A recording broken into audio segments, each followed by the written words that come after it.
Alam mo, Bulot, naisip ko lang na gusto ko na sabihin sa'yo na idol na idol ko yung nasa Your Honor, Madam Chair. Si Madam Chair. Kaso yung isa dun parang okay lang. Pero si Madam Chair, gusto ko siya. Gwapo yun, gwapo Gwapo si ba yun? Mr. Vice Chair. Alam mo, Ba't mo naman na-share, kulit? kasi na-inspire lang ako sa mga sinasabi nila paminsan-minsan. Paminsan-minsan Ako lang. madalas nakikinig ako dun. Maraming aral dun eh. Oo nga, talagang maraming aral doon. Pero hindi sila mga teachers, kasi sila yung mga honorables. Oo. Ngayon, gusto ko nga sanang parang gumawa rin tayo ng podcast para sa streets. Uy, gusto ko yung ganyan. Buti naisip mo yan. Oo, May no? maganda ka rin naisip, kulit. Siyempre, gusto ko ba yung naisip ko? Gusto ko yung naisip mo, kulit. O yan, ano kaya magandang title natin? Ay, meron kaming naisip, Kulot. Gusto Ito ko ang Kulot and Kulit Podcast para sa streets.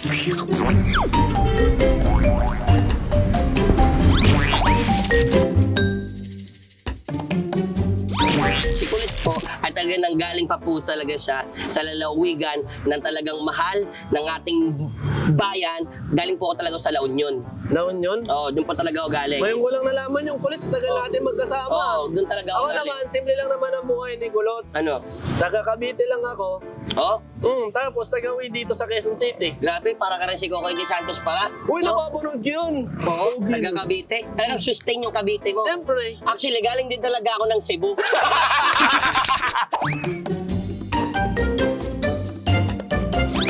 Ang ginagawa talaga namin dito sa Maynila, nag-explore kami. Kasi kami, talaga kami, scientist. Oo. Nag-experiment kami ng mga bagay-bagay. Gusto namin yung may nalalaman kaming mga bagay na, alam mo yun, minsan mapapaisip ka na lang na kahit ganito yung kalagayan namin, masaya kami. Tama. Kahit wala kami pera, nakakuha kami ng pagkain kung saan kasi madiskarte kami. Tama, wala kami problema, wala kami pinoproblema sa buhay. Isipin mo na lang, wala kami maisip. Oo eh. Ay, ito talaga yung sinasabi naming lagabog, pagpag. Yan! Kung mapapansin nyo lagi, pag napapanood nyo kami, lagi na lang ako naghihintay kay Kulit. Lagi ako may bit-bit na pagpag. Oo, Kasi, solve yun. alam mo, simple lang kami mamuhay. Ganun yung Tama. pagkain namin. Pero gusto ko, sabay kami lagi kakain. Alam ko nga yung favorite niya eh. Alam ko yung favorite ni Kulot eh. Ano Ni favorite? Kulot eh. Ano Ang favorite? favorite ni Kulot, yung Chicken Joy na merong kagat ng aso.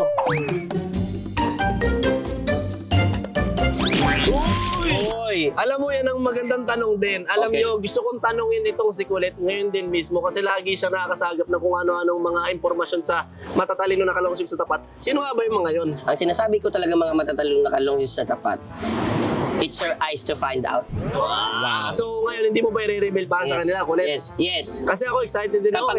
Kapag may budget na tayo, Kulot. Oo, alam mo, sa taga din natin dito na nakikita lagi sa street na to, Oh. matutungayan na natin na mabutong kondo na to. Feeling ko, nandyan yun. Alam mo ba, dati kalansay pa lang talaga yan. Ngayon, buo na siya. Oh.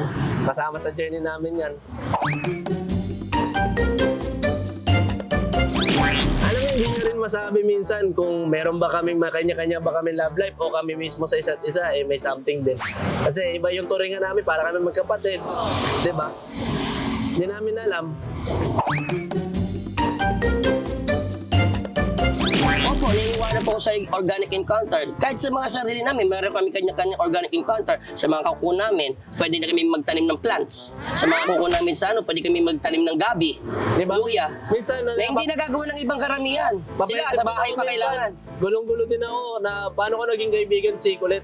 Kasi yung mga naiisip niya, parang hindi mo rin maiisip minsan ng normal na tao eh. Alam mo kung naisip ko? Out of the streets! Eh,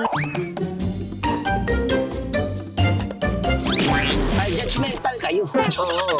Pareho lang naman kami, ginadjudge din naman namin sila eh. Oo. Oo. Kung ano yung judge nyo, yun din yung judge namin. Babalik din naman sa inyo yun. Yes, what you pour, it's give you hug.